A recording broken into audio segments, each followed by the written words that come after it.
Now, obviously, it wasn't always this sunny and amazing. That's a reality check. It doesn't just fall from the sky. My education and experience is that I'm come from a very blue collar family. I only had manual labor skills. I didn't go to college. At one point I was homeless because I'd made some really dumb choices. And fortunately, freelancing was there to get me out of what was going to be a life of $12 an hour in a kitchen, working 80 hours a week as a sous chef somewhere. That's where I was headed. When I was homeless, the only way I could get out of that was to write articles online. That's how I started my freelancing business. Now, I did that, right? I started the traditional, I was doing the Elance thing before it was Upwork. I was doing that churn and burn style freelancing. And I was trying to live my life as well. It was really stressful because you never knew where the next project came from. So I got married, had a kid. And this whole time I'm churning and churning and churning and churning and churning. And I felt like I just was being robbed of these really exciting moments. Because I remember holding my son for the first time. And I remember that moment of absolute connection and absolute joy. And I remember, and I regret to say it, not 2 seconds later, instantly thinking, where's my next client project going to come from? In the hospital, when I should have been focused on my children, or my son at that time. I didn't have my second one yet. And that I think is again more important than the 6 figures, more important than any of this other stuff. And I'm telling you these things not to be like, oh, look at me, I'm this cool person. Or you have to think about this stuff. This is the reality check. What direction are you headed in your life? I know some of you listening to me right now, you have a traditional job and you feel the exact same way. I have full empathy for you. When you're stuck in this, you get a little bit of money and it's gone. And so you have to worry about where it's coming from. You get a little bit, it's gone. And it literally sucks the life out of living.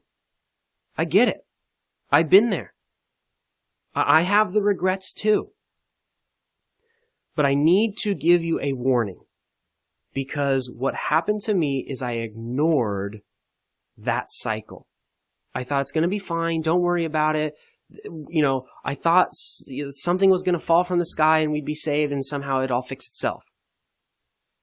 What happened? It didn't fix itself. And eventually, my wife and I, with my son, I'm highly embarrassed to share this story, got kicked out of our apartment. We were living in downtown Portland, got kicked out of our apartment because we couldn't make the payments on the rent. Because all of a sudden, all the client work dried up. Because I was doing freelancing the wrong way. I was doing it like everybody teaches you to do. Go to Upwork and hustle for your this and do one-off projects and all these silliness that people teach you how to do, which doesn't work. And by 2014, January 6th, I think it was around my birthday in December, which was December 13th, that we got kicked out. We had Christmas at my parents'. And you can imagine what that Christmas was like, right? I wouldn't call it Christmas. And homeless, jobless, carless. It was horrible. And I knew that in that house, I had this realization. It was like, I need to figure this out, or I need to just resolve to accept the fact that my life is going to be $13 an hour in a kitchen. And to somehow rationalize that in my brain. And I just wasn't willing to do that. So what did I do? I sat down and I created sort of a manifesto. I said, okay, look, here's what I believe is wrong with my business. Here's what I think is going wrong. And here's what I believe the solutions are to fix it. It's a very simple idea, and I need you to please, if you get nothing else, if you have to bail or whatever and do something else, take this away. There are three ideas that I had, which ended up being correct. One is, what I need to focus on is becoming so valuable that only the best, most respectful clients would ever work with me. Number 2, I need to automate the client getting process to get myself out of the client getting process. I realized I was part of the problem. I'd have 3 bad days in a row, and guess what I wouldn't do on those bad days? I wouldn't try to go get clients. And when you build your business on the hustle, on having to constantly show up and churn, you have 3 bad days in a row, guess what happens? You don't get to eat next week. So I wanted to automate the client getting process so that I never had to hunt for clients again. I didn't look at that and like, a lot of people say, oh, well, you just got to get over yourself and just learn to hustle. No, I view that as a problem. I viewed that as something that needed to be solved. And then lastly, I needed sustainable, predictable, and leveraged income. I needed to make sure that if something ever happened again, when my next kid was born, when we needed to go on a vacation because we were feeling tired and burned out, if whatever it was I needed to be able to take a break from my business and the business not collapse. I needed to be able to make sure that I was making more money than just the money I earned from trading my time for dollars. So that was the very simple plan, and I put it into action.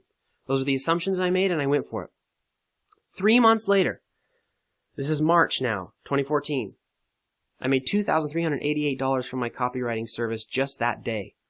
On Monday, I was at $1,227. Down here, I'm averaging $1,000 per day, which has been a long time goal for me.